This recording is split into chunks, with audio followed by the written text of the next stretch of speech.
Hello అండి. ఈరోజు మా పెద్ద అత్తయ్య గారి తోటలో అయితే కలెక్టర్ కాయలు చూడండి ఎన్ని ఉన్నాయో, చెట్టు నిండా కాయలే. అయితే చిన్నప్పుడు మామిడికాయలు కావాలంటే ఎక్కడెక్కడికో వెళ్ళి దొంగతనాలు చేసి తెచ్చుకునేవాళ్ళం. ఇప్పుడు చెట్టు నిండా కాయలే, కానీ ఒకటి తినబుద్ధి అవ్వట్లేదు. సర్లే ఈరోజు ఒకటి కోసుకుందాం, కాసినందుకైనా తినాలి కదా అని చెప్పి ఒక కాయ అయితే కోద్దామని వచ్చాము. సరే ఇప్పుడైతే ఈ కాయ కోసుకుందాం. దీని టేస్ట్ ఎలా ఉందో మీకు చెప్తాను. ఇదే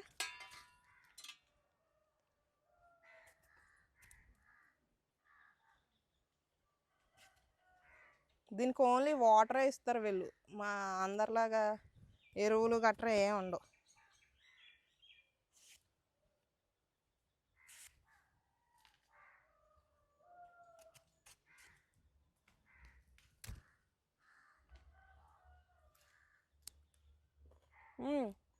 తీయగా ఉంది కాయ అయితే, తీయగా ఉంది. మరి పుల్లగా ఉంటే ఉప్పు కారం వేసుకుందాం. తీయగా ఉండడం వల్ల మామూలుగానే తినేస్తున్నాం.